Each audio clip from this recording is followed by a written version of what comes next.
Hi, do we have Folakemi?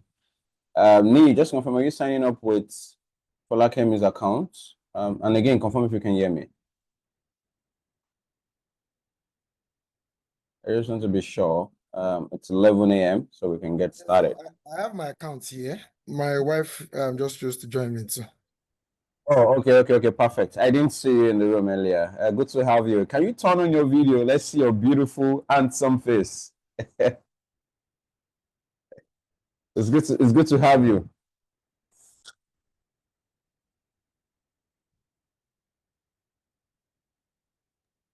Thank you. Thank you so much, Destiny. Good morning. Good morning, everyone.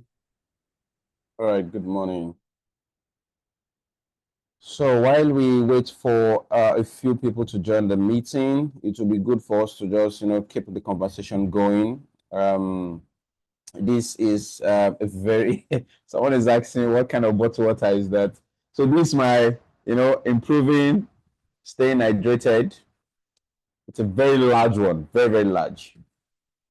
Yeah, so good to have everyone on the call. My name is Destiny Agbanimo, and what we do at Grovative is to, inspire, empower, and also motivate people who are career-driven and entrepreneurs to understand the importance of innovation to grow their business. In the last 3 years of my career, I've helped a lot of people, and I've been doing this silently, with the backing of the team I have at Foster Insight Academy, working with career-driven folks and also with the entrepreneurs to understand the importance of innovation in growing their business, innovation across processes, policies, technology, and their strategic innovation people deploy to grow their business. So today on the call, we'll be discussing around how to connect your personal branding to your business and your career growth. And a team of mine got inspired by this when she was trying to, submit a proposal to an organization, and the organization was asking for a personal profile. Our personal profile online would show if she's an expert in doing what she does and if she has that experience, right? If she has mounted a lot of podiums to speak about what she's trying to propose to that particular organization. And it was a very important discussion we had. And then I said, how can we already start building people profile, connect it into career development and business development, right? Because we are moving into a world where people would buy any product or service from you when they've validated their social, check-in. So there are a lot of social proofs that need to be available for people to validate their buying decision. And that's why we have Mr. Niyi on the call. He's been my friend for over 10 years. He's an experienced brand and corporate communication specialist with FSDH Group, and he's done exceedingly great things he's done in the past few years working with our organization. I've seen him, spoke with high profile individuals like Tunde Onakoya and a lot of them like that. And also trying to, speak around brand management, corporate communication for people and for organizations so that they can, best understand how to fit into the norms that is going on currently. And myself, I'm Destiny Agbanimo, and I'm a community member with Grovative. Grovative is a combination of growth and innovation. So growth and innovativeness for people who are willing to grow their career and build their business. And so we'll move straight on. We do not expect a lot of people that's going to be on the call because there was an error when the link was sent out. And a couple of people do not have these current links to join the meeting, although I tried my best sending it out. But there was just an error anyway. But irrespective of that, we need to move forward. However, the video is being recorded. This meeting is being recorded and it's going to be shared across various community platforms and also our YouTube channel for people to watch and gain the insight. So the most important thing here is about knowledge sharing, right? It's about knowledge sharing. And again, I get a lot of folks come to me and say, Destiny, how can I optimize my LinkedIn profile? I am applying for a job and they're asking for my LinkedIn profile. It's a signal for us to also have this thing going on. And it's interesting to have you, Mr. Niyi. Do you want to just sort of give an introduction of yourself, what you've done in the last couple of years, and how what should we expect from you in this meeting. Over to you, Niyi. And if you don't mind, if you just want to turn on your video, and so the conversation is more interesting, we'll move. Okay, that's very fine. Just give me a minute. Okay. Thank you.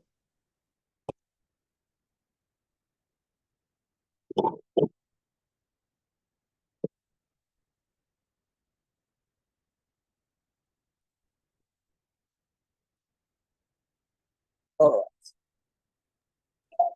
All right, great to see you, sir. Thank you very much, Destiny. So will you be sharing your slide just to confirm? Yes, I will. Oh, great. I just want to. It's important to just have conversations around how to, best position ourselves for the new era. I was watching a clip by Mr. Easy, who just got wedded to one of the billionaire Forbes listed in Africa and also in Nigeria, Mr. Femi Otedola. And when he was speaking about how, music wasn't a first go-to, he wasn't choosing music as a career, but however, he saw the need for him to gain access, right? And he was trying to use music as a penetration to his investors and to buy into his entrepreneurial journey, right? That's a very big point. He said he read through the Empire State Mind by Jay-Z, and he got interested to move into music for him to gain penetration to investors, to key stakeholders, to invest in his business. That's a very, very big point. And I also watched the video by Tude Onakoya, of which you spoke with him. He mentioned how he's able to build his influence, connect it into impact development, because he said there are a lot of people who are influential, but they are not impact driven. They are not making impact. A lot of people on Instagram, on TikTok today, they do all sort of creativity, but it's not connected to impact, right? So he is moving his influence into creating opportunities and creating access for people, for people who are in the last mile, for people who are in the slums, to give them some sort of visibility with chess. And he has done that incredibly well. He has moved a lot of people into New York, into Singapore, building people, right? And the goal for every one of us today is for us to be a fisher of men, right? Everybody should be a fisher of men. You need to elevate people with your platform. You need to find a ladder people can climb through for them to achieve a particular height, removing any obstruction that they have and sort of giving them that learning curve for them to thrive. And that's the goal for everyone. You also have a platform with your faith-based organization. You are building men, you are building women, you are building people, you are reviving people, you are igniting talent and people through your brand, and a whole lot of people are benefiting for what you've done. And so I just feel like if we move through that route, a whole lot of people are going to see the benefit of this, and people are going to be inspired, motivated, and blessed with their life. And that's why we have you here once again, just to say thank you for bringing in yourself. It's been a busy week for you. I saw you at the CIBN. You were dancing, and all of a sudden you're here today on a Saturday. Tomorrow, Sunday, is also a very busy day for you. And just to say thank you once again for gracing this event. Yeah, over to you. Thank you very much. So I'm trying to share my screen here, but I'm unable to. The saying sharing is not turned on. I'm gonna help. Okay, But give me a minute. Let me see if I can have you as a host. Give me a minute. Let me see if there's a possibility. Okay, yeah. Oh, sorry, cancel. Make host. Yeah, try it again, please. Okay.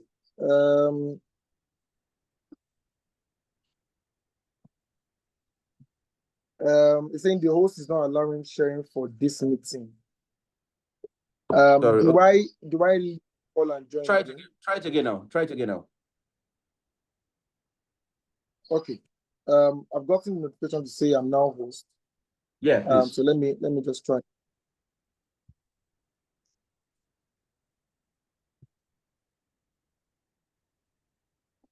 Okay, it still says Host is not allowing sharing for this meeting. I think it's just safe for me to quickly leave. I'm joining with two devices, so I'm actually still on the call. Just give me a minute. All right. So Okay. while I get that done, just to ensure that the engagement is still ongoing, I want to say a very big thank you again to my friend Destiny over the years. I never even knew it's up to 10 years, right? It's been a very, very long one. Yeah. I would have my slides here. I would share from knowledge and from experience. I strongly believe that there are quite a number of people who downgrade the place of personal branding in the growth of their career. And for the fact that in this part of the world, right? Sorry, you can turn off your video if you're not speaking. Okay. So can you make me host now?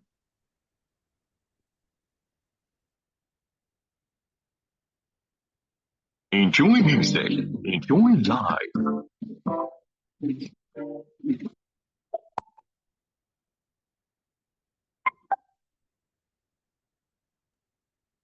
So you can make me host. So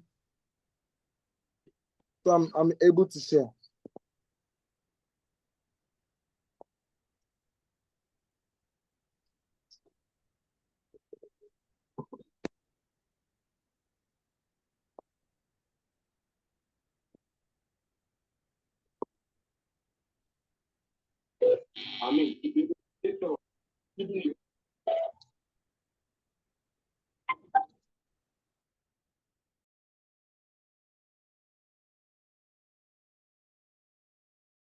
Can you hear me?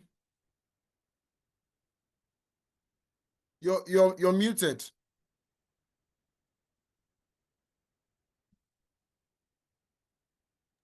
I've made you host, Niyi. I've made you host. Please check again.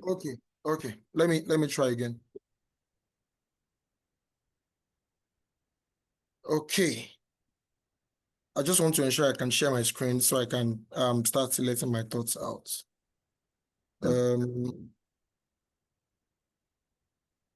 Okay, I should be able to share now. Great. Please confirm you can see my screen. It's coming up. Yeah, good. Okay. All right, perfect. Again, thank you.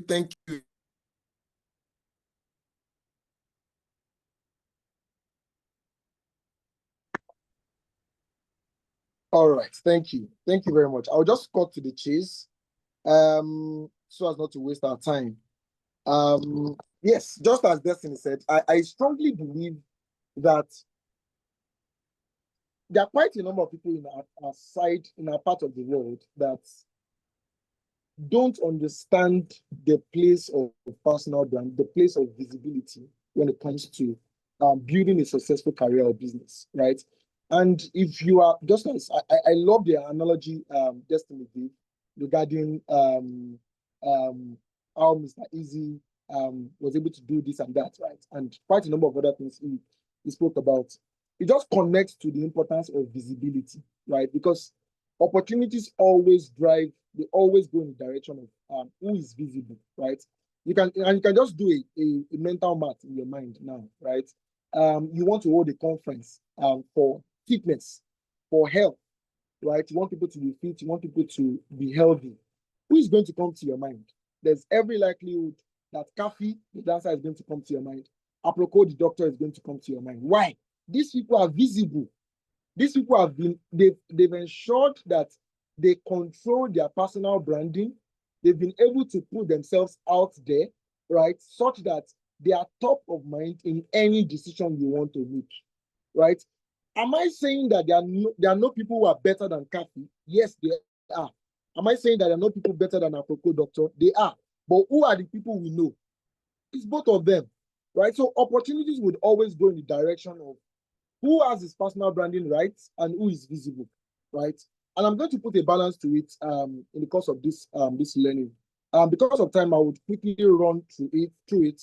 Again, thank you very much, Destiny. I'm just going to run through my profile. I currently work as the corporate communications manager here at FSS Group. I manage sponsorships, partnerships, events, CSR, internal engagements, everything that has to do with visibility, right? Along this areas. Please give me a minute.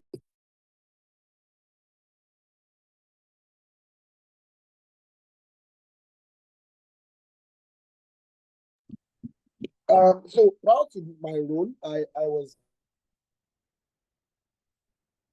communications manager, FSDH manager, before I was moved to lead corporate communications for the group.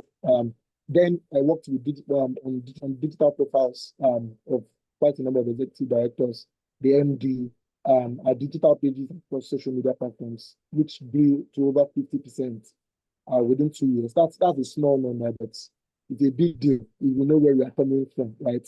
So that made the brand strategically visible with the collaboration of members of the team. So that's how it has been so far. So I wouldn't know. Destiny, would you want to drive the conversation? You just want me to run through my slides? Yeah, just run through your slides. Just run through your slides. Okay, all right. Thank you very much. I would highlight 5 career highlights. One of the major points of my career, and I would tell the story of how I got here. Right, I believe in storytelling. I also believe in story doing. Not just that you're telling stories, you're also taking time to, not just that you're telling stories about your brand, about your personal selves, where you're going to, your promise to your customers, but you are also taking action in line with your brand promise. So all throughout my career in FSD, it is close to four years. I'll be 4 years this month. I was nominated 4 times. It looks like once in a year, but no, definitely once in a year. As the most valuable performer in the unit, and for one time I was the MVP of the bank. I was part of the team that championed FSDH 2-time Great Place to Work certification. I was promoted twice within 3 years. Over 3 years, I've been able to manage quite a number of projects within the bank and for the group. I was the overall best graduating student at Orange Academy 2023. And apart from career, the reason why I needed to add this is because my wife is on the call. Right? I strongly believe that living a balanced life is one of the career hacks that you can have. So I'm a husband, I'm a father, a pastor, a content creator, and I also sing. So let me just go to the topic and share the story. Now, you will see 4 pictures here. It talks about how I got promoted twice in over 3 years, and I will share the personal branding code, right? And the reason why I'm using this story is because what the topic says is building a personal brand for a successful career and business. What you want to term success in your career, promotion is part of it. Yes, I understand the part where you are handed over projects, you are successful in your projects, but in some way, right, after those projects have been successful, you want to be able to go back and say, oh, I can see some career growth, right? In your business, you want to say, this is our profit before tax, right? This was where we are in 2024, and this is how we are ending in 2025. So I'm going to use these pictures to analyze some of the things that stood out for me that I learned in my career journey, which is applicable for your career and also for your business. So the first picture here is the picture of when the first day I resumed at FSDH, right? Before then, I used to manage my church social media page. Prior to then, I was working in the fintech business that had a contract with the bank of industry. We were working for the government on some loan products.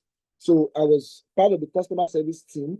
But as a media person, I realized that I needed to put my foot forward. I knew that, in fact, when I was done in the university, I knew what I wanted to do with my life. I knew it was going to be around media, it was going to be around marketing communications, it was going to be around corporate communications, right? But the job I got then, right? You're in Lagos, you're in Nigeria, right? The job I got then was around customer service. So I looked at it that I can take this step into customer service. In some way, it may be helpful for me in my career journey, right? It's still around communications, it's still around customer management, it's still around stakeholder management and the like. So I took that job, right? And in some way, I excelled in it. But what I did at my previous organization was that I created a one-man media team, right?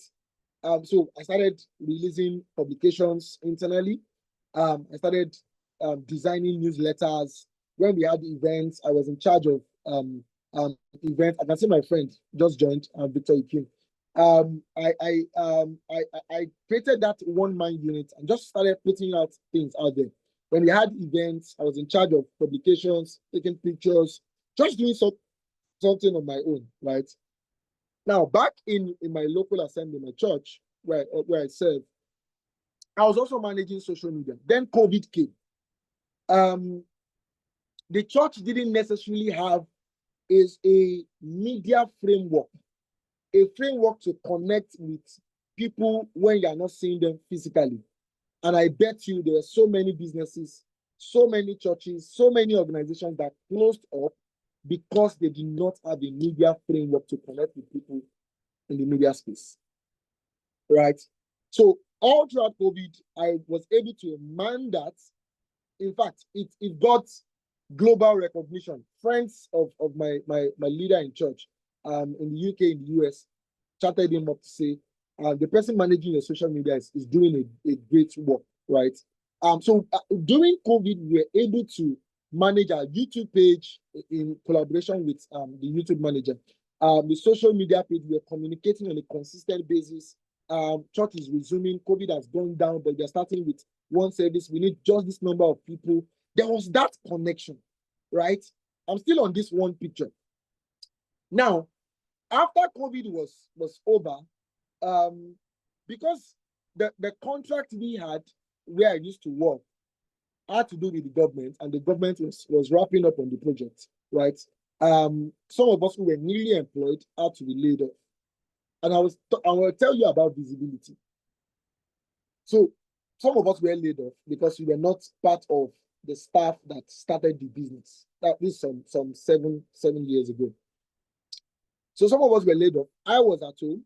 I was still managing the church page and all of that. Then I got an opportunity with FSDH through some connection and visibility. I'll still come back to it. So I got into the interview and I shared my career journey, particularly in line with communications, media communications and all of that. And then my then line manager said, I'm going to employ this guy. This guy did all of this, irrespective of being paid in church, or it created a unit where it means he's someone who is resourceful, right? So I got the job. In fact, the HR team was interviewing me for an intern role. This is some 7 years ago, right? But based on my career journey, what I've done in the past, how I've been visible on social media, on Facebook then and then Twitter and LinkedIn, right? The line manager said he was going to put me for a trainee officer role, which is above the internship role. So that was how I got into FSD. That's the story of this first picture. In fact, he was the one who took this picture, right? So this is the story of this first picture. What are we able to pick from this? Number one, taking initiative, right? Being visible. How do I put it? Being strategically visible. All of the things that I've done, I ensured that on a consistent basis, I was putting them on my social media page, right? And this was what they went to look at my track record. And that didn't just land me a job, it landed me a job better than what I was interviewed for. Now, let's move to the next picture. The next picture is Niyi after a year, after 2 years, who has learned on the job, grown into the digital communications role, right? And started making some achievements, right, based on service. Now, in my career journey, one of the things I was discussing with a new hire yesterday, one of the things that helped me was not just visibility on the media space, on the social media space, but physical visibility, personal branding, to visibility to the people that matter, the people who are going to make decisions. Yes, there's a place of your line manager, and I'm still going to relate this to business in my coming slides. There's a place of you being visible to your line manager, but there's a place of being visible to stakeholders who are colleagues to your line manager or even seniors to your line manager, who, when you are going to be promoted, are going to be the ones to make the decision. So what I used to do then, you will see me go almost everywhere with my boss, no matter what he wanted me to do, even if it's to carry carrier bags, even if it was to carry a roll-up banner, you are going to see me there, right? So when it was time for them to make a decision for me to promote it, he put me up for promotion. But there were other people who I don't know about who were going to make decisions to say, this guy should be promoted. And I strongly believe that at the point when they were making that decision, of course, I was due for promotion. At the point when they were going to make that decision, they must have been seeing me do stuff. And what they said was, what I believe they said was that, we know this guy. This guy has been up and about. This guy has been doing this. This guy has been doing that. Let's put him up for promotion. Now, it is possible I have been doing good work. It is possible I have been doing exceptional work. But if I am not visible to those who matter, mark my word, visibility to those who matter, there's every tendency that I would not have been put up for promotion. There's every tendency, right? So that's the story. This was the first time I was promoted. Now, something big happened in my career. This is the third picture. For career growth, my then line manager had to move to another organization. And then the person next to him also left for another organization. So I was left to lead the team. It was an opportunity. Now, because this conversation is within the confines of personal branding, I'm just going to stick within personal branding, but I'm going to touch around some other things, right? Because it's talking about building a successful career and business, right? It was firstly an opportunity to prove my capacity. Now, the challenge with our generation is that we value visibility so much and we forget building capacity. We value building visibility and we forget building capacity. What now happens is that you are visible, but when people come to you and they want to have a touch of your personal brand, they want to connect with your personal brand, they see that it's all fake. So that's where you hear in our generation, you fake it until you make it. It works for some people, but it's not sustainable. So in your attempt to build visibility, also, in fact, build capacity first before building visibility. I strongly believe that you should build both, right, on a consistent basis simultaneously, but capacity comes first. And I'm going to get to that in my next slide too. The third picture talks about when I had to lead the team. I had to step into leadership role. It was an opportunity for first to build capacity first before visibility. Now, as we were getting into projects, I can remember telling my team then, I just hope my current line manager won't see this, even if she does. Hello, ma.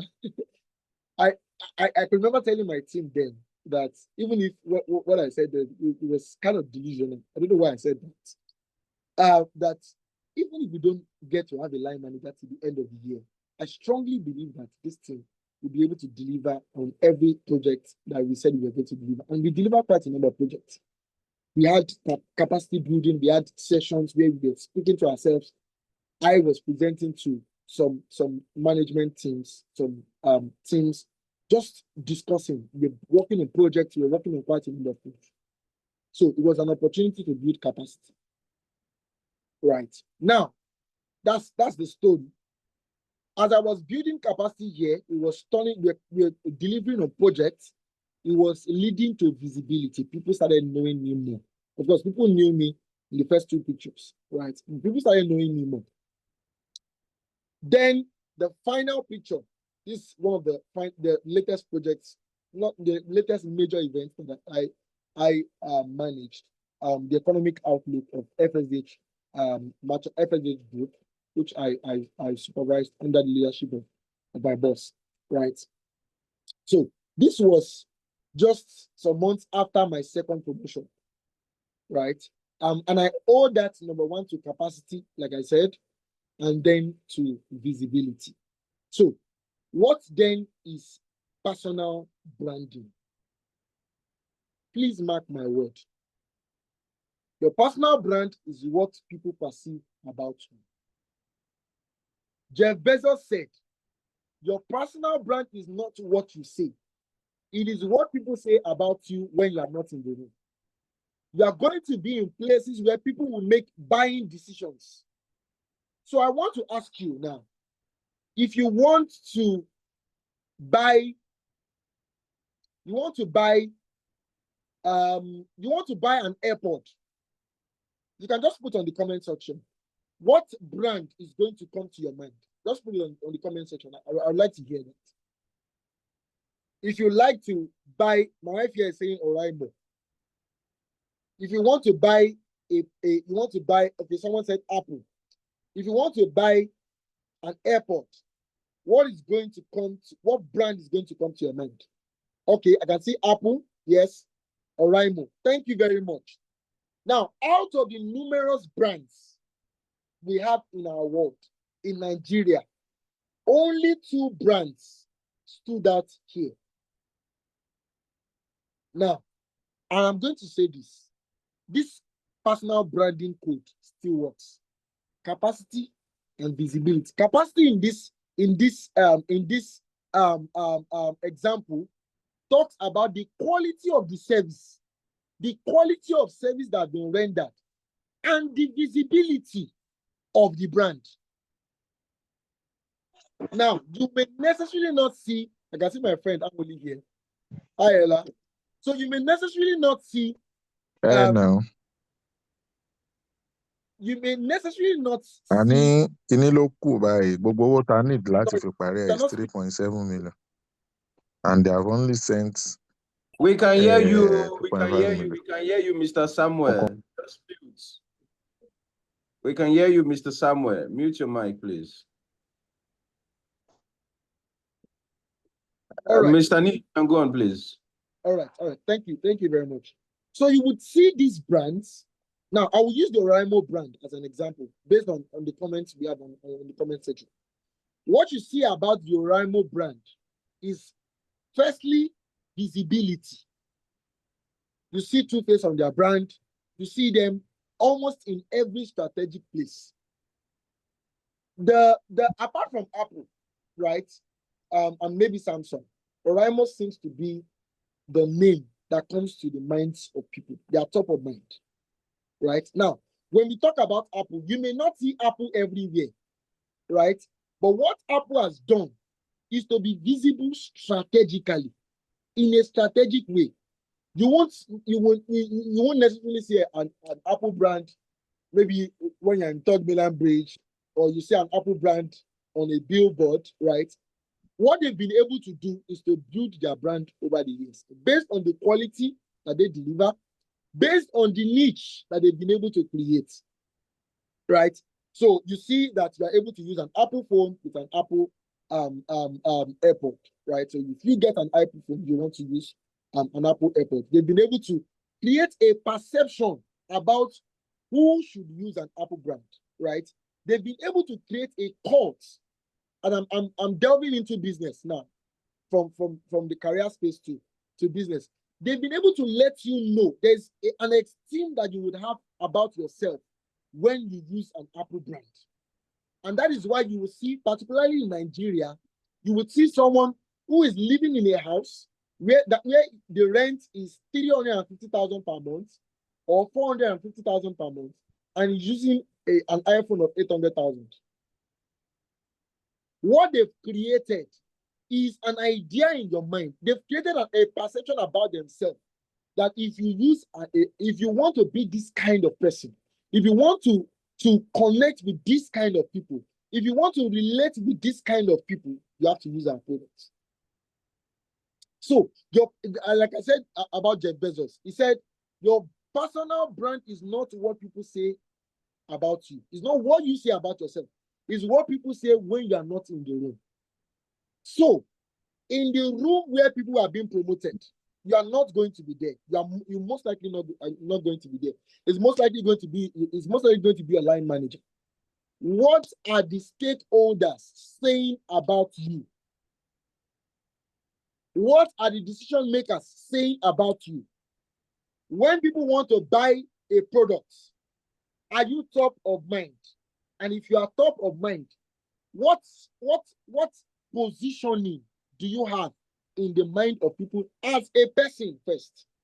Now, I strongly believe that humans connect, and I'm still talking on business. I have a lot of slides, and I've not gone past this. I strongly believe that humans connect more with humans. That's why you see people use influencer marketing, right? Even though Nigerians are not necessarily doing it very well, right? So how do I know? You can just search online.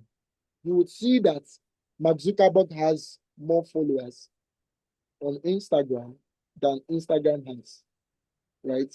And that's because Mark Zuckerberg will not only talk about Instagram, he won't only talk about Facebook. He's most likely going to talk about his personal life. He's going to talk about his dog. He's going to talk about his wife. He's going to talk. So there's that human connection, right? So if you're a business owner, one of the things you must do is to ensure that you as a person, you have a good personal brand. People can remember you, and they have a good feeling about you. That in one way would affect the branding of your business, people's perception about your business. Notice I've not said anything about logo yet. I'm not going to talk anything about that. I've not said anything about colors. There's a place for that. But at the core, and that's why you will see businesses with bad logos. There's so many brands with bad logos that their personal brand is top notch. You see so many businesses, their color is whack. Their color is not so great, right? But what you would see about their personal brand, you see them gaining business. You see them as top of mind in the minds of people. So your personal brand is what people perceive about you. And I dare say, particularly when you are not there. So as a person, you want to gauge. That's why, permit me to use Jesus. He was doing a personal branding check. He asked his disciples, who do people say I am? That's why in your business, you should do a brand audit once in a while. As a person, do a brand audit once in a while. Ask your people who are genuine, they're genuine about their feedback to you. Who do you, when you remember my name, what comes to your mind? So your personal brand as a person, as a colleague, as an employer, as an employee, right, is what people perceive about you, not what you put on your website, right? Is what people perceive about you. So I'm going to move further to say that perception shapes reality. I was giving the example of when, take for instance, you want to organize a health and fitness conference. There's every likelihood that cafe is going to come to your mind. Apropos doctor is going to come to your mind, right? It's because what you perceive about them is somewhere, it has shaped your reality. So you now want to organize a conference in reality. Your perception is what is now informing your reality. So your perception, what people perceive about you is going to create business opportunities. It's going to create career opportunities. So it is now your responsibility to control people's perception about you. Men look at the outward appearance. It's God that looks at the heart. Men are looking at the outward appearance. So you must be your brand manager. You must learn to control people's perception about you. When you get a negative comment about you, and you know it is not true, it is your responsibility. And on the corporate side, it's called crisis communication, right? probably one of your managers did something in the media space. You have a crisis communication framework, right? As a person, you must either in a written form or somewhere in your head, you must have that in check. When someone gives a feedback about you, you must be able to control it, because at every point in time when people are having contact, when they are contacting you, when they are having touch with you, right, they are creating a perception about you, right? And just as you can have a brand refresh, just as you can change the logo, just as you can, I'm trying to remember organizations that changed their brand. Let me use Union Union Bank as an example. Union Bank didn't used to be, even if they're still trying their possible best. Union Bank used to be the brand that is for people in their 40s, their 50s, even though they still have those kind of customers. But they had a refresh, colors, sound identity. They kind of brought the brand again back to life, right? We see Sterling. We see, I'm trying to remember the brands, right? So as a person, there are times when you want to reinvent yourself. I showed you these pictures, right? The person you can see in this first picture is totally different from the fourth picture. Entirely different.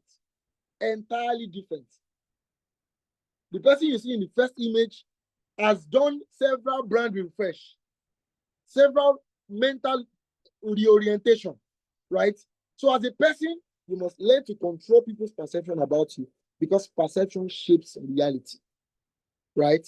Now, like I said earlier, one of the challenges people have is that they are trying to control people's perception about them, but what they are portraying as who they are in the media space or when you get to the workspace is not their reality. It's not their reality. So that's where, thank you, Ella. That's why people say words like fake it until you make it. Actually, you should make it internally before you start. That's why I spoke about capacity and visibility. You must first be that person before you start talking about who you are. That is why I'm putting forward the personal branding equation.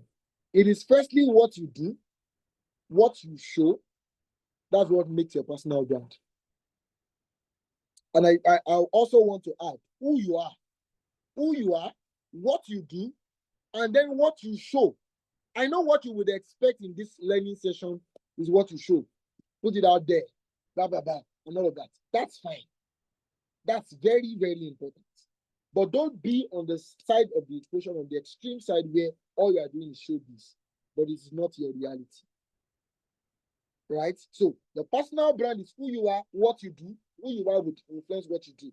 So what you do plus what you show makes up your personal brand.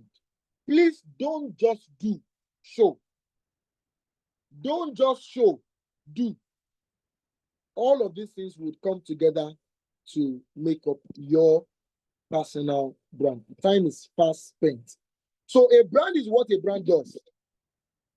I want to expatiate on what you do as a brand. And I'm talking about a corporate, and I'm also talking about a person. So you are an employee. Your brand is what you do. Your brand is how you deliver quality service. It's not LinkedIn. Your brand is not Instagram. It would control your perception. Because what now happens is that you, like I said earlier, you gain visibility, but when people come in contact with you, they see your perception, the perception they have about you is false. So, talking about doing, talking about being, is your brand is doing quality work consistently. People should be able to say in your team that when it comes to quality work, who comes to mind? They should be able to say it to you. When it comes to quality services in your industry, they should be able to say, this brand is what comes to mind. So a brand is what a brand does. Do quality work. render quality service as an employee, as a business, and because you are human, at any point in time you are unable to do that. Clearly communicate that this is not who you are. Look for a way to manage that perception, because at every point in time, people are coming in contact with your brand as a person or as a business. Be kind. Be kind to your customers, right? Go out of the way. You know, I was discussing with not a discussion, I was just giving a feedback to my photographer. It was the one who took my my 30th birthday years ago. It was the one who took my my wife's pre what do they call it now? Pre-baby delivery shoot. It was the one who took, okay, it wasn't the one who took my naming ceremony. It was the one who took my 6 months, when my child was 6 months.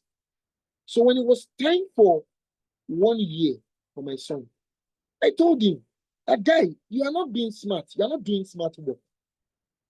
You were there 1 month before the delivery. You should be able to put it in your calendar to say, at so month, this person is going to be 1 year old. This child is going to be 1 year old. I'm going to contact this customer to say, oh, you've been with us for this 1 year. I'm going to give you 10% discount to come take picture of your son and the son's 1 year birthday ceremony. That's you.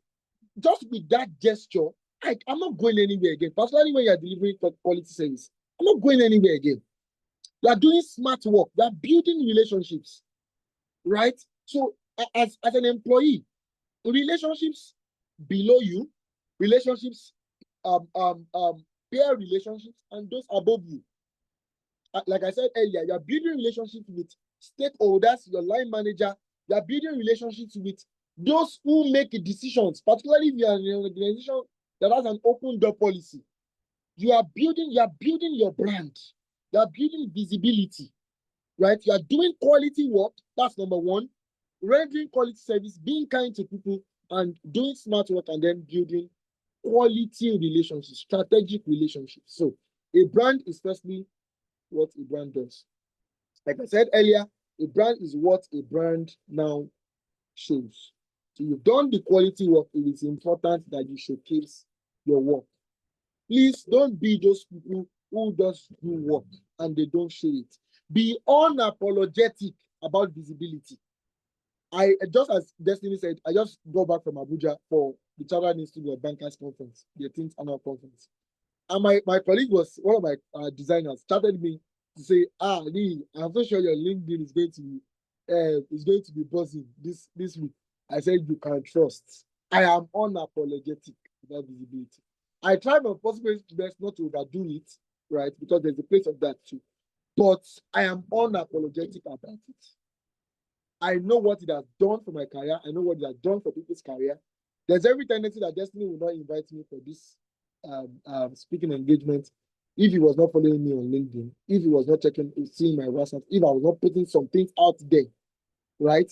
So be unapologetic about being strategic about your visibility. For your business, have strategic partnerships. Be strategic about your visibility, showcasing your business, showcasing your work, right? People buy from you. What are they saying, right? Are you being top of mind? Remain top of mind to your stakeholders. As an employee, as an employer of labor, as a business person, try your possible best to be top of mind. Do everything you can to be top of mind. And it's not just by posting waist bead. You know how you post waist bead? You post different clothes. Like you have like 50 posts on your WhatsApp status. It's not just by that. It's by the quality of services we render and all of that. So be unapologetic about visibility. And like I said earlier, do everything you can to correct a wrong perception. When people make certain feedback about you, try your possible best to correct it, right? Because you never can tell who is listening. You never can tell what that person would say to other people, right? And that can affect the opportunities that come your way. So this is me done. I know there's a lot I can say, but to manage time, I'm just going to stop here to take questions if there are any. So again, thank you very much, Destiny, and everyone for listening. Yeah.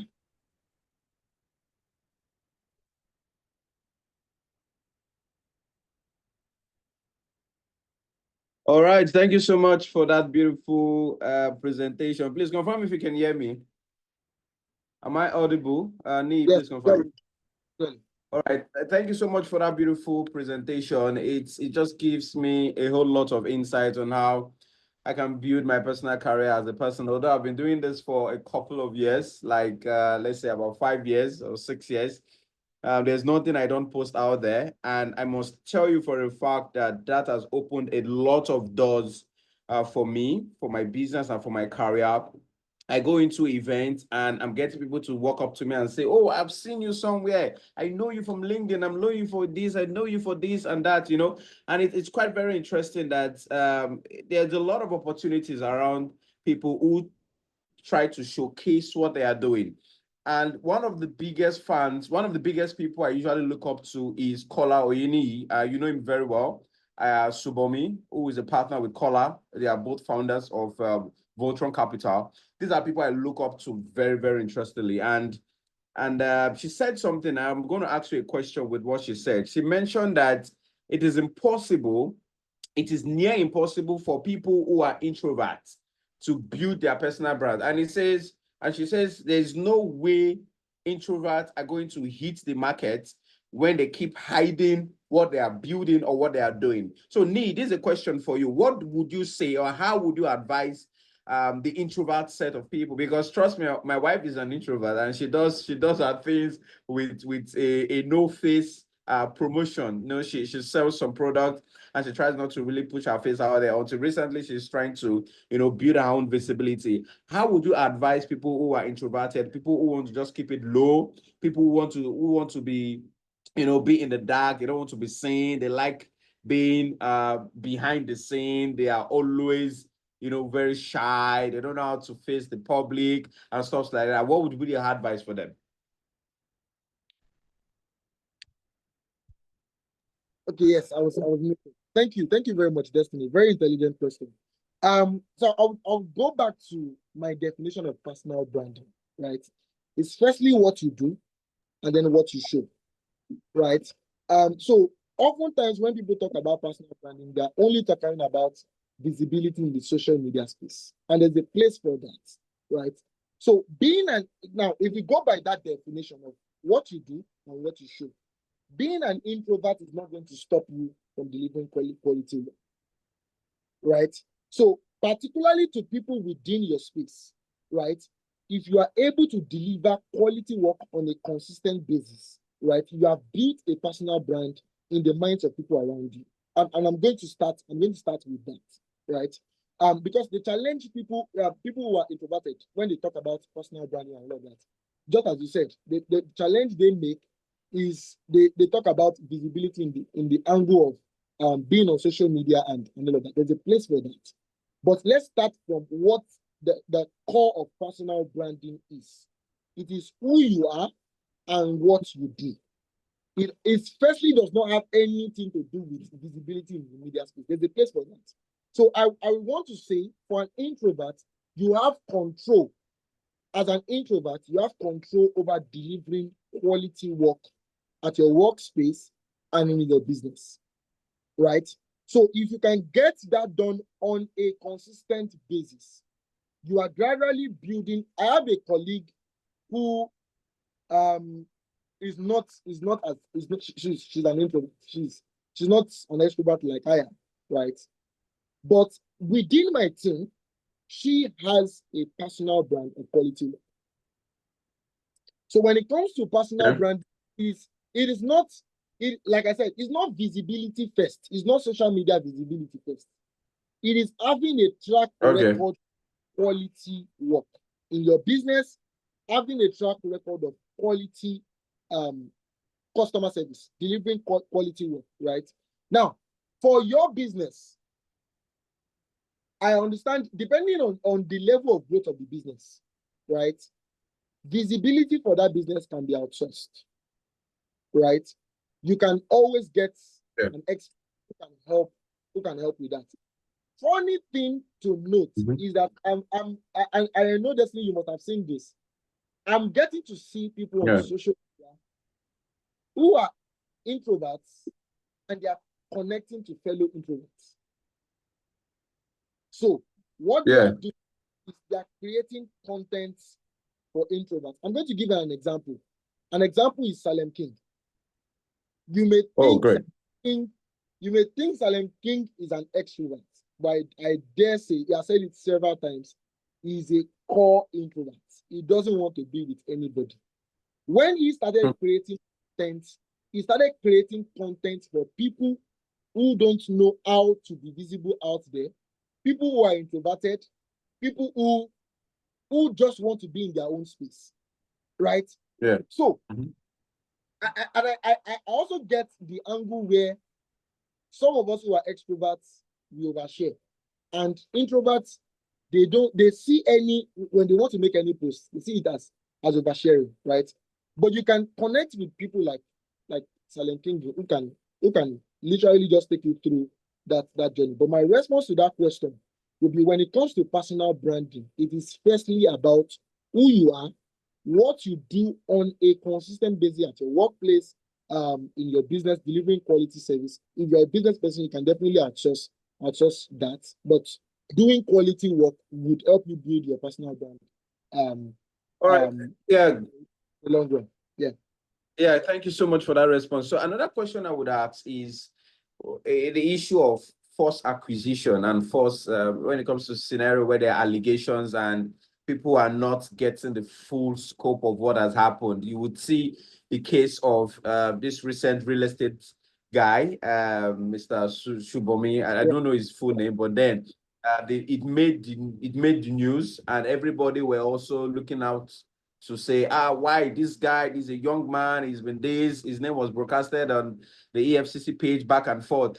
In a situation like that, how would you advise somebody reviving his personal brand? Because again, your personal brand is always connected to how your business is growing or how your business is declining. And over the last couple of weeks, his business has declined. A whole lot of investors have pulled out because his name is now part of EFCC wanted list. And from my own experience, before your name can get out from the EFCC wanted list, it takes a whole lot of processes. Even if you are innocent, even if people got the story, in a different way, one way or the other, but your name is still there. In a situation like that, for you and I, how would you advise, or what would be your response?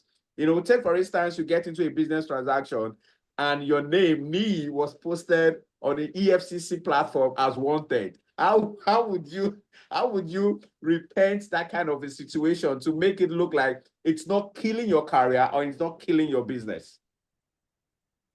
Yeah, over. You can respond now. Go ahead. Okay. All right. Thank you. Another question. Okay. I go back to the definition of personal branding, right? A brand is what a brand does. The challenge we have, and I will try my possible best to, with every opportunity I have, to correct that perception. Your personal brand is not just what you put out there. It is firstly, the foundation of your personal brand is what you do. So, with the story we had, if it was actually true, right? I don't know if it was true or not. Okay, so let's assume it was not true, right? The next step you want to take is you want to take a legal action, right? You want a legal affirmation to say this allegation is not true about me, right? So once you are able to get that, you now come back with that validation back to the media space, because you can't just come back to the media to say I didn't do it. You have to have some fact. You have to have some prove that this is not true. This is why personal branding, there has to be some form of truth. That's why a brand is what a brand does. You can't post on social media that we deliver quality food and your food is bad. That is, you are not building a genuine brand, right? So there has to be truth. There has to be elements of truth in your personal brand. You can't just be posting on LinkedIn, I did this, I was part of the people who did this, and when they come, it's not actually true. So personal branding is not lying. Please. I need to reinforce that. It's not you coming to the social media space to come and lie, right? So let's go back to the story. So you want to take the legal action to say if this was actually not true. You need validation from the court, right? To probably sue EFCC and say this was actually not true. Then you want to come back to the media space. Now, this has affected your business, right? People are pulling out and all of that. You want to get that human validation to confirm that yes, this is not true. Mm-hmm. Now, once you are done communicating that to the media space, the next thing you need to do, I spoke about storytelling. I've seen businesses triple their profit before tax, their profits, right? When they had crisis. We've seen, I can't I'm not sure I have some names in my mind now, but we've seen it happen in businesses where it was when their businesses were attacked, were criticized. Just in one way or the other, people got attention. There are quite a number of people that may not know about the company until EFCC brought them out, right? So that's some form of visibility, just that it may not be good visibility. Now, you already have your facts from the courts. You put a press release out there. You communicate. Have the MD CEO communicate clearly that this is not what happened. Now, my colleague here would have some other ideas, but you now move from there into storytelling, right? As a company, now I'm speaking of large corporates now, and you can even do it for small businesses. You come up with content creation and all that. You get into the place where you run campaigns. You pick that same, you can literally pick that. Now, I know some companies who they don't just respond. They just allow the story die down because Nigerians forget. They just allow the story die down and they continue their business. They keep relating with top business owners and CEO. This was not true. And then they just continue their business. But because if your business is heavy on media, right, they can run a campaign with that same story, right?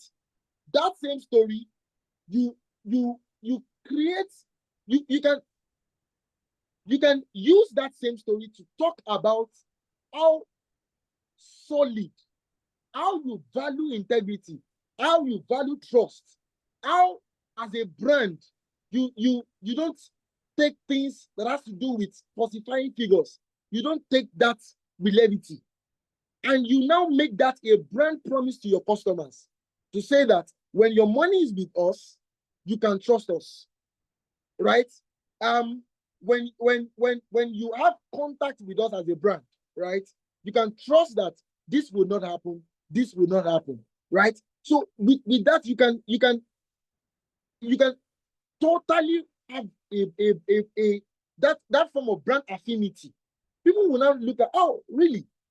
You've gained that visibility based on EFCC's sanction, right? And people are able to know you.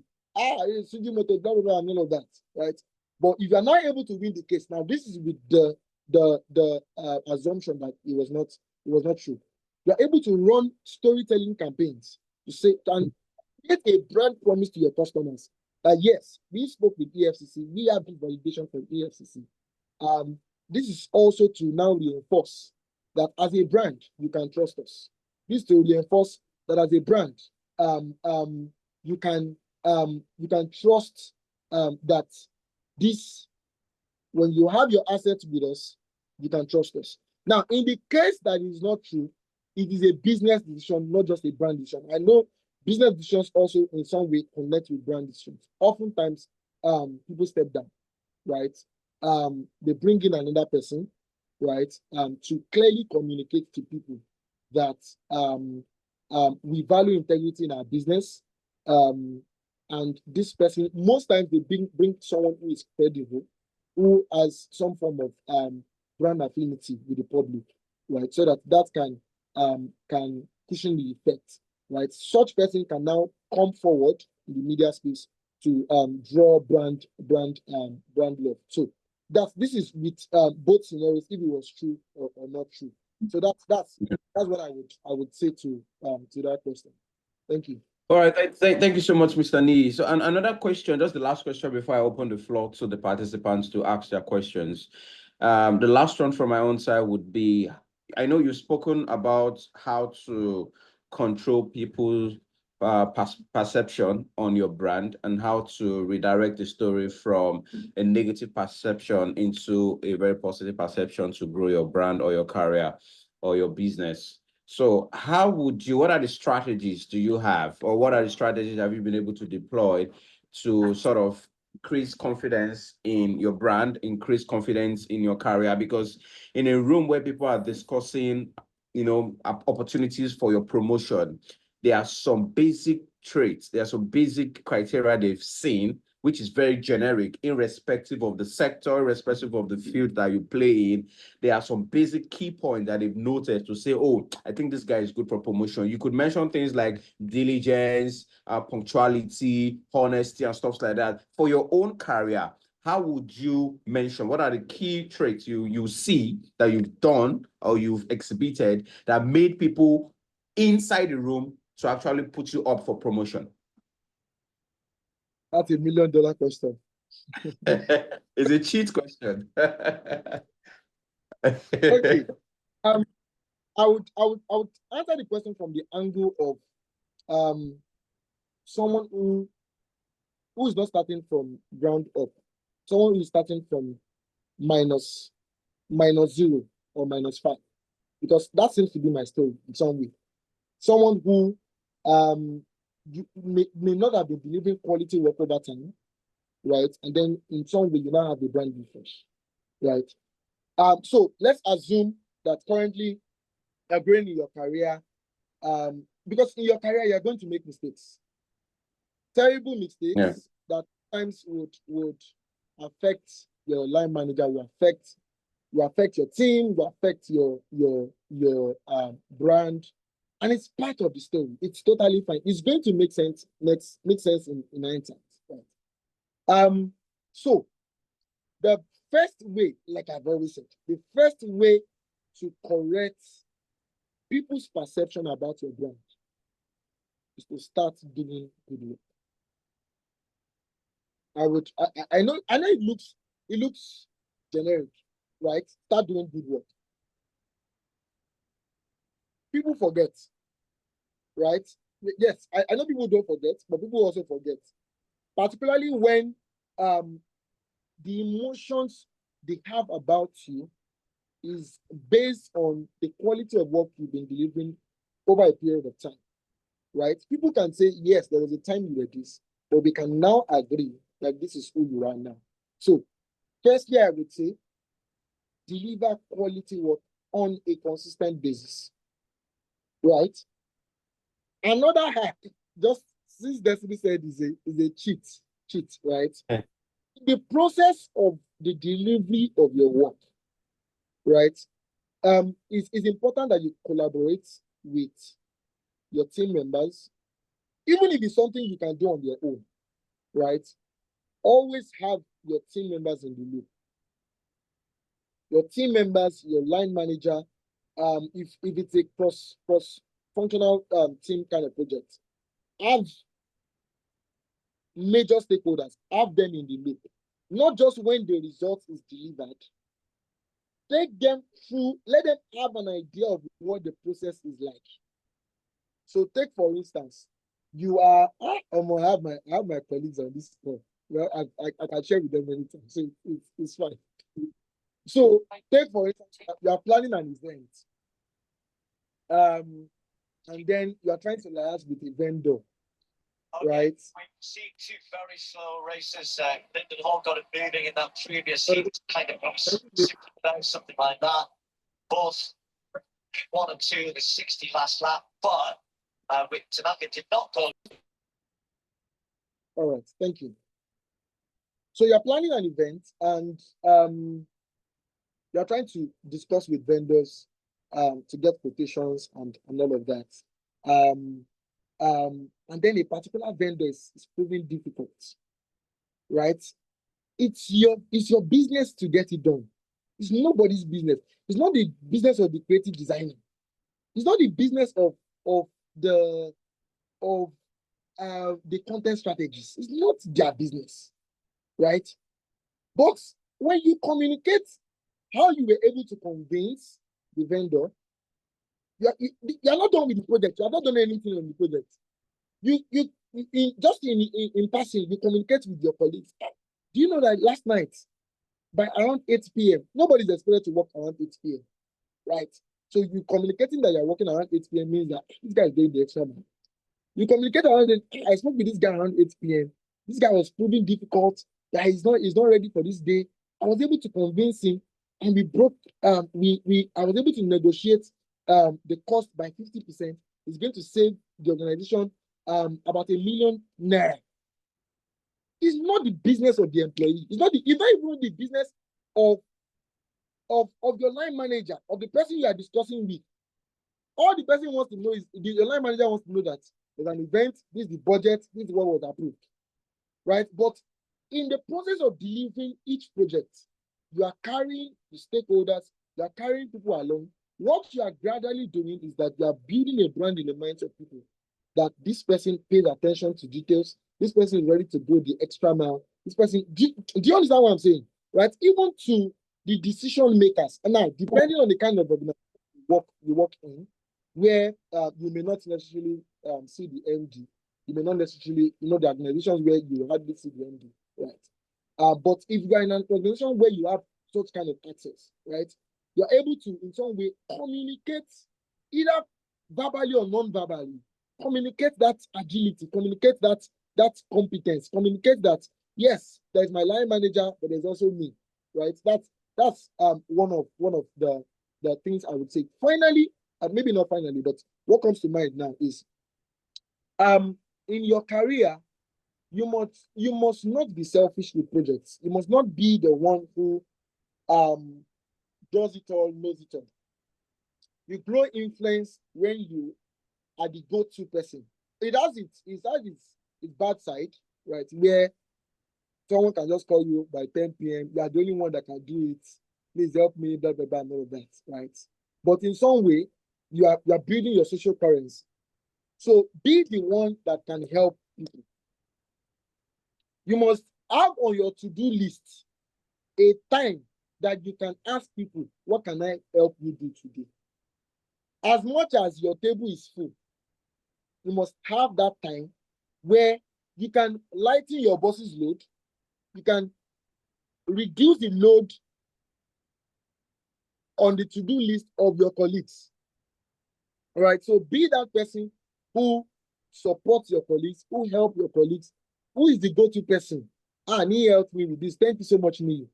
Niyi helped me with this. And I'm not just talking about your colleagues in your unit. I'm also talking about other line managers, other people who would require some things that is not part of your JD.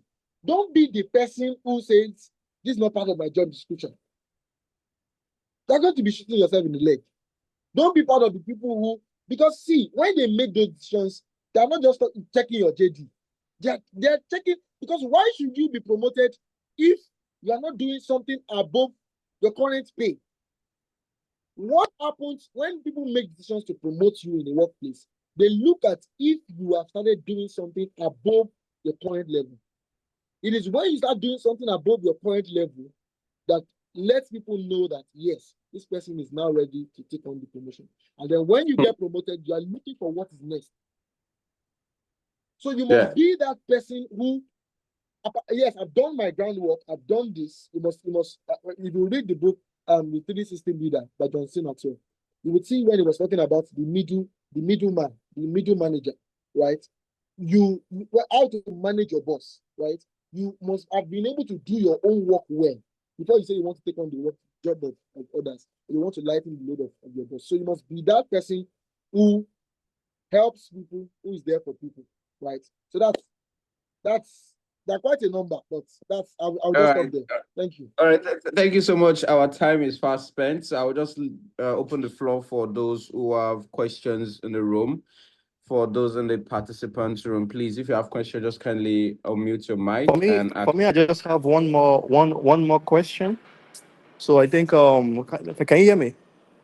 We can hear you. Go ahead, Tommy. Okay, all right. So I think the question I'll just ask is I know he has answered it, like maybe introverts that maybe they don't want to like show themselves out there to the public.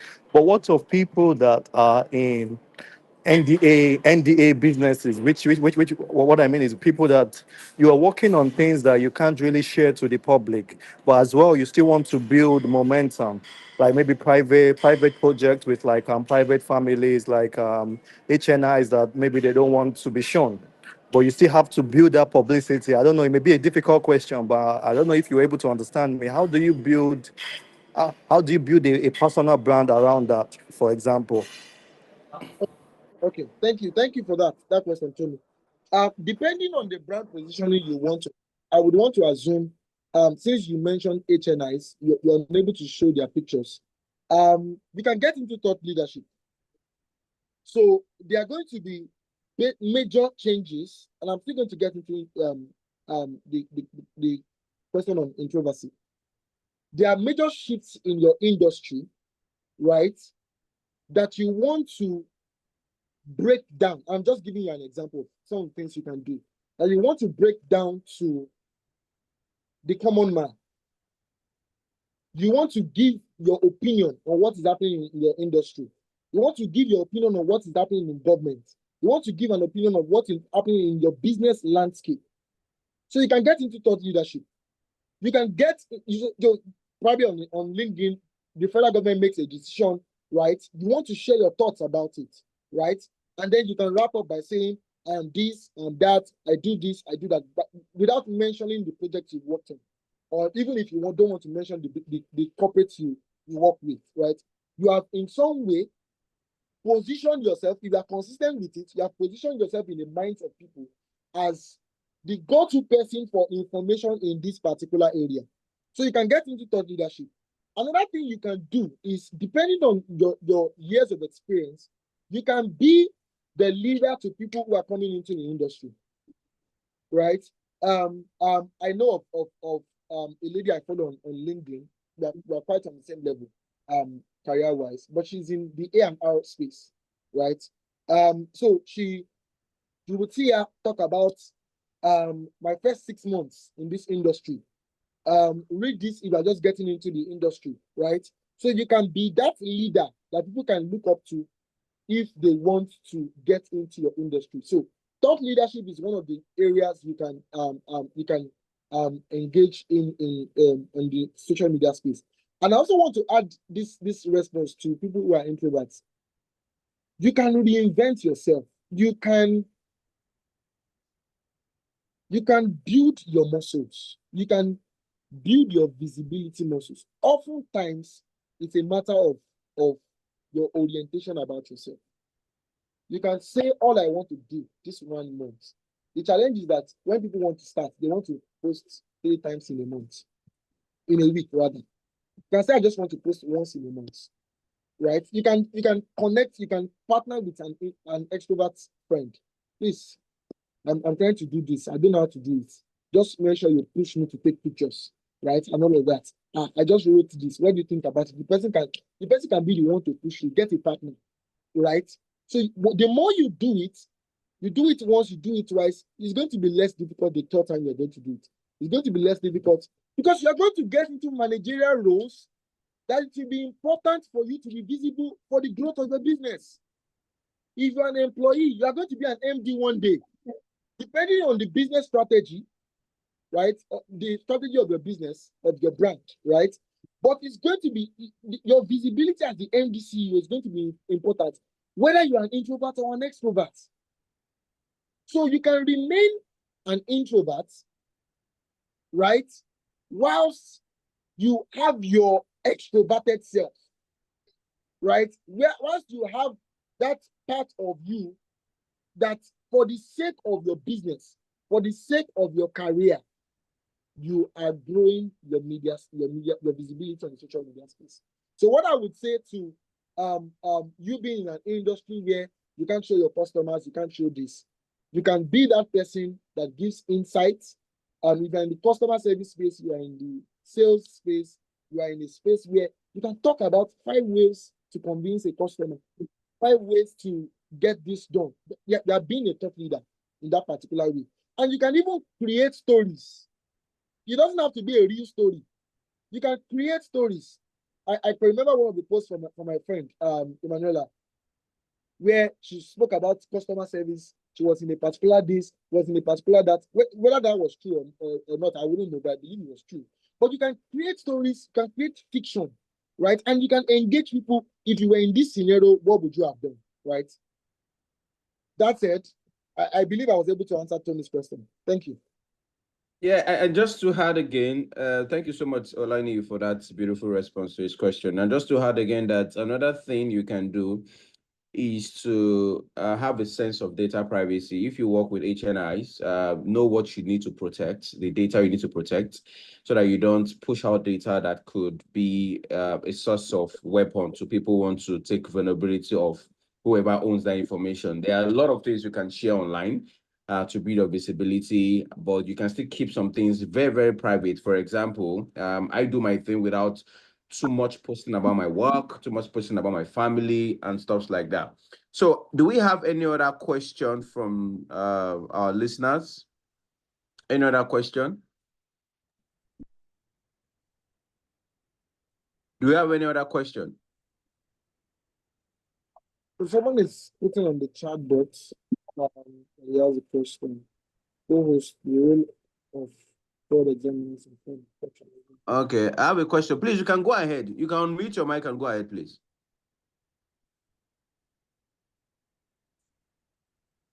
Go ahead, please.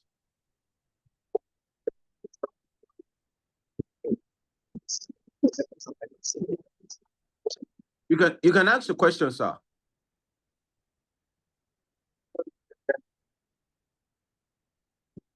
I can't hear him. It's breaking. If you want to type your question, that's fine.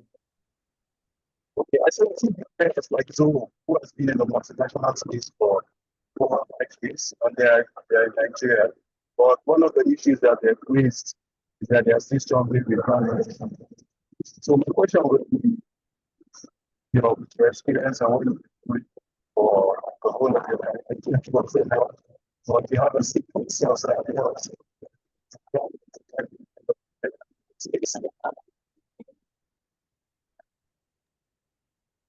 Okay, so Niyi, did you get the question?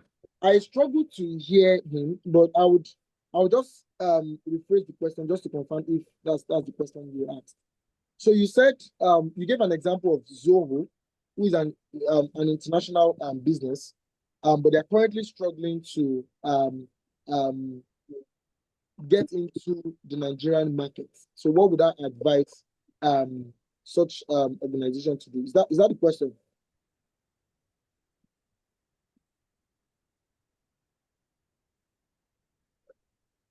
Hello? I didn't hear that. The reception is breaking. I said, yes, that's the question. Okay. Thank you very much. So what I would say is my simple response would be the localization of your brand strategy, right? I don't think, firstly, I don't think they're as visible enough. I think their competitors, secondly, I think their competitors have covered the market for so long. So it's going to be quite difficult to kick them out. I also think that they will need to be patient. It's going to take time. Microsoft has been in the Nigerian market for decades, right? So I think they still need time. So one is the localization of their strategy. Two is time. Three is more visibility. I don't think they are as visible as they need to be. Four is particularly when you are getting into the red market, and this is the OPE business strategy, is because your business strategy is just close to the brand strategy. They work hand in hand, right? OPE's brand strategy is a killer strategy. If you use, I want to believe almost everybody on this platform use OPE. If you use OPE, you would want to get almost every bank user to use OPE. And it's based on the quality of their products, the way they continually reinvent themselves. So one of the business decisions I think Zoho will need to make is to look for the loopholes, right? In Microsoft, in in Google, Outlook, and the likes, and make that your unique selling point. It could be your cost, it could be the cost of entry, it could be speed, it could be AI. I know Google and Microsoft, they have Copilot and Gemini already, right? So they need to look for a unique selling point. You can't come into the market to push out people that have been around for decades, right? Without something that would stand you out. You can't, that won't be possible. So it could be based on cost, right? It could be based on the number of people that can be on the platform per time. It could be, so you need to look for a product. You need to look for a function, just as OPE is doing. You need to look for a function in your product that stands you out. So it's not majorly a visibility kind of thing, because the people you are trying to discuss, the people you are trying to kick out of the market, their risk appetite is very, very low, right?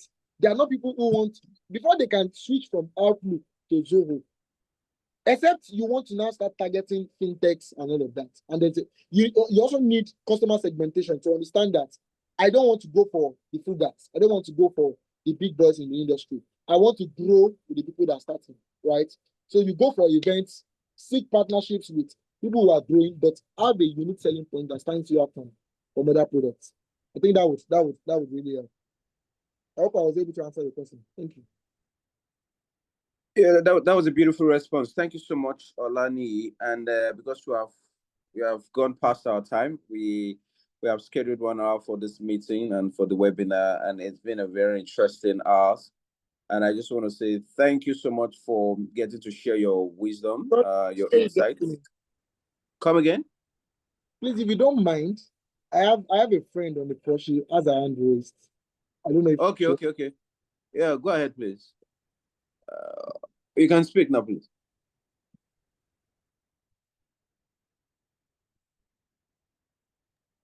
Hi everyone, good afternoon. Yeah, we Yeah, can hear my you. name is my name is Munyulu. I don't know if I want to ask a question or it's going to be a contribution.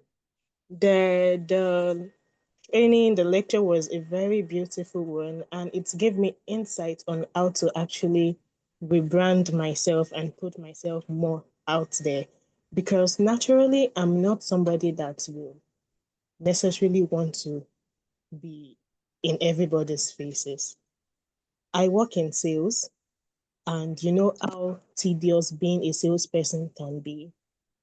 We have people that, okay, they are always out there saying this, always being the first to contribute, to make a point at every point in time, to jump on one project or the other. I feel like it is not everybody that is naturally outspoken. I might be like somebody that likes to argue and say a lot, But when it comes to work, I believe in doing my work diligently and letting my work speak for me. And I have only been in a company for a year, and I recently got my second promotion. This is me following the footsteps of our speaker. But then I feel like as a supervisor, as a manager, we should not close our eyes to those people that quietly execute their work. We don't need to only focus on those people that are in everybody's faces. As a manager, as a supervisor, you should be able to tell that, okay, this person is doing the work, the actual work, and then this person is only talking and not actually executing. So that is just the point I want to put out there. Thank you very much, Niyi. That was a beautiful one. All right, thank you. Thank you so much, Moyolua. What I would just want to say to that, very valid point. Yes, that's why when it comes to personal branding, one of the first things I said is ensure that you do quality work. Don't just be visible and don't just be visible with your business and you're not delivering quality service. Don't just be visible about your career and then you're not doing quality work. So the foundation is doing quality work. That would help you in your career. But what I've realized, unlike your story, right? If you are going to check 100 people, you may not be able to count up to 50 people or 40 people who would have your kind of story, right? What I would say is that life is not fair. Life, you would, and you in your career, you would see people who do good work, but they don't get the accolade. They don't get the how do I put it now? They don't get the results, the kind of promotion, right, that they should get based on the kind of work that they do, right? So when it comes to doing good work and getting people to see your work, it is putting your best hands forward, not leaving your promotion, your success to chance. It may have worked for you, but it may not work for the next person, right? So rather than just saying, do the work, let my work speak for me, there are people who would not see that way, right? So it's possible that, and like I said, doing good work is very important. It's possible that you will do good work and you get away with it, but doing good work and not talking about it, a marketing guru said, is like winking to a lady in the dark and expecting that she would come to you. Doing good work and not showcasing it is like winking to a lady in the dark and expecting that the lady would come to you. So that visibility is very, very important. But like you said, good work is the bedrock. Thank you. All right, thank you so much, Mr. Olani. I think at this point we will not be able to accommodate any further questions because our time is fast spent as to the 1 hour we agreed to spend on this call. I want to say thank you very much, everyone. Thank you to the speaker for today's webinar. We do this every week, and sometimes we do it once in 2 weeks. And just to share insights and knowledge about various growth channels in your business and your career.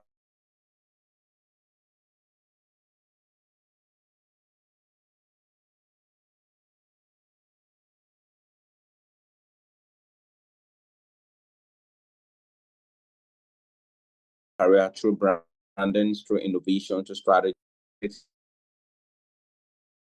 Speak about in the innovative who want to come in and build themselves. And so I just posted the link to our community on the chat. And if you have an interest to join our community, please do us good to join in. And you can follow me on Instagram, any platform at all, across social media. My name is Destiny Agbanimo. And I want to say thank you so much, Olani, for finding time to speak about your career growth journey and some of the things you do as a brand and communication specialist at FSDH. It's been an interesting moment to have you on the call.